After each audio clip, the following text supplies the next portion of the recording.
काली रात में आपका स्वागत है। आज की कहानी 2015 की है, जब मैं और मेरा बेटा कुणाल भोपाल से कोटा जा रहे थे।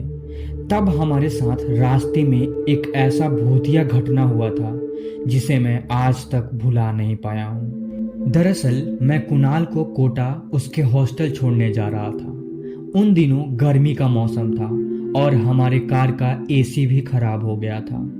हमें घर से निकलने में काफी लेट हो गई थी क्योंकि उस दिन हमारा ड्राइवर आया नहीं था, तो लास्ट में कार को मुझे ही ड्राइव करके ले जाना पड़ा। भोपाल से कोटा जाने में हमें लगभग 6 से 7 घंटे लगने वाले थे और हम लोग घर से शाम को 6 बजे निकले थे। शाम तो हो ही गई थी और वहां जाते जाते 12 या 1 भी बजने वाले थे। फिर भी कुणाल को कल सुबह अपने इंस्टीट्यूट में प्रेजेंट होना था, तो हम लोगों को आज कैसे भी पहुंचना ही था। हम लोग थोड़ा बहुत बात करते हुए हाईवे से आगे बढ़ रहे थे। वैसे उस हाईवे से मैं पहली बार जा रहा था। भोपाल से चलने से पहले मैंने कोटा के लिए एक शॉर्टकट रास्ता देखा था और उसी रूट से हम लोग जा रहे थे। लगभग 4 से 5 घंटे लगातार कार चलाकर अब मैं काफी थक गया था। उस हाईवे पर अब कोई गाड़ी दूर दूर तक नजर नहीं आ रही थी। रात काफी हो गई थी, चारों तरफ बस अंधेरा ही था। रात ज्यादा होने की वजह से कोई गाड़ी दिखाई नहीं पड़ रही थी, जिसके कारण हाईवे एकदम सुनसान लग रहा था। तभी कुणाल ने मुझसे कहा कि उसे वॉशरूम जाना है, तो मैंने कहा अभी रुक जाओ, इस सुनसान हाईवे पर गाड़ी रोकना सेफ नहीं है और वहां कोई पब्लिक टॉयलेट भी नजर नहीं आ रहा था। कुछ दूर और आगे बढ़ने पर मुझे एक पब्लिक टॉयलेट दिखा, तो मैंने वहीं गाड़ी साइड में रोक दिया। पर वहां उस पब्लिक टॉयलेट के आसपास कोई नजर नहीं आ रहा था और वह जगह भी काफी सुनसान था। उसके अंदर कोई लाइट नहीं जल रही थी, पर कुणाल को वॉशरूम जाना उस टाइम बहुत जरूरी था, तो वो ज्यादा कुछ ना सोचते हुए वह कार में से जल्दी से निकलकर और उस पब्लिक टॉयलेट के अंदर चला गया। मैं गाड़ी में ही बैठा रहा और उसके आने का इंतजार करने लगा। उसे अंदर गए कुछ देर हो गया, पर वह अभी तक नहीं आया। मैंने सोचा कि शायद टाइम लग रहा होगा और मैं इंतजार करने लगा, पर अब कुछ ज्यादा ही टाइम लग रहा था। करीब 20 से 25 मिनट हो जाने पे मुझे घबराहट सी होने लगी, क्योंकि रात काफी हो चुकी थी और इतनी रात को बीच सुनसान सड़क पे एक पुराना टूटा फूटा सा टॉयलेट था और वहां कोई था भी नहीं।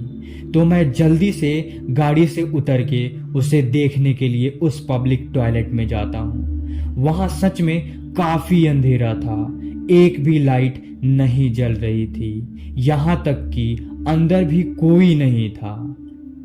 मैं 1-2 बार कुणाल को आवाज भी लगाता हूँ, पर उधर से कोई रिप्लाई नहीं आता है। फिर मैं अपने फोन का फ्लैश लाइट ऑन करके जैसे ही आगे बढ़ता हूँ, मुझे वहां नीचे कोई सोया हुआ दिखाई देता है। मैं कहता हूँ हेलो, कौन हो आप? पर शायद वो नींद में लेटा हुआ था। जब मैं उसे गौर से फ्लैश लाइट को और करीब करके देखता हूँ तो देखकर हैरान रह जाता हूँ। वह आदमी और कोई नहीं, वह मेरा ही बेटा कुणाल था। यह देखकर मुझे कुछ समझ नहीं आता है, आखिर हुआ क्या है। कुणाल पूरी तरह से बेहोश था और नीचे जमीन पर गिरा हुआ था। यह देखने के बाद मुझे ऐसा लगता है कि वहां कुछ गड़बड़ है और फिर तुरंत कुणाल को उठाकर गाड़ी में ले जाता हूँ। कुणाल को गाड़ी में रखने के बाद जैसे ही मैं गाड़ी को स्टार्ट करने के लिए आगे जाता हूँ, मुझे वहां गाड़ी के फ्रंट सीट पे कोई आदमी पूरा उजला ड्रेस में बैठा नजर आता है। यह देखकर मुझे अजीब लगता है। मैं सोचता हूँ कि इतनी रात में ये कौन आदमी है जो आकर हमारे गाड़ी में बैठ गया है, और वहां उस सुनसान जगह पर डर भी लगने लगा था। फिर मैं उस आदमी से पूछता हूँ, अरे आप कौन हो और हमारे गाड़ी में क्यों बैठे हो? वो आदमी कुछ नहीं बोलता है। मैं फिर से पूछता हूँ, अरे बोलो कौन हो और क्यों बैठे हो? फिर वो आदमी बिना कुछ बोले अपना सिर मेरे तरफ घुमाता है। उसे देखकर मेरे होश उड़ जाते हैं और डर के मारे मैं जोर से चिल्ला देता हूँ। उस आदमी का चेहरा बिल्कुल नहीं था, बस उसके चेहरे में उसके 2 आंख लटक रहे थे और बस खून ही खून दिखाई दे रहा था। यह देखकर मैं पूरी तरह से डर गया था और फिर मैं तुरंत अपने गाड़ी के पास से कुछ दूर भाग जाता हूँ। कुछ दूर आने पे मुझे एक ट्रक आता हुआ दिखाई देता है। मैं हाथ देकर उस ट्रक को रोकता हूँ और यह सारी बात बताता हूँ, तो वह ट्रक ड्राइवर बताता है कि यहाँ कोई पब्लिक टॉयलेट नहीं है और मैं जिसे अभी देख कर आया हूँ वह एक भूत है। मैं उस ट्रक ड्राइवर को कुणाल के बारे में बताता हूँ। फिर वह अपने ट्रक से कुछ खराब कपड़े निकालता है और उसे जलाकर मेरे गाड़ी तक आता है। तभी वह आदमी गाड़ी से निकलकर उस अंधेरी सी रात में जंगलों की तरफ भाग जाता है और कुणाल के साथ साथ मैं भी बच पाता हूँ। अंत में कुणाल को होश आ जाता है। फिर मैं उस ट्रक ड्राइवर को शुक्रिया करके वहां से कोटा के लिए निकल जाता हूँ।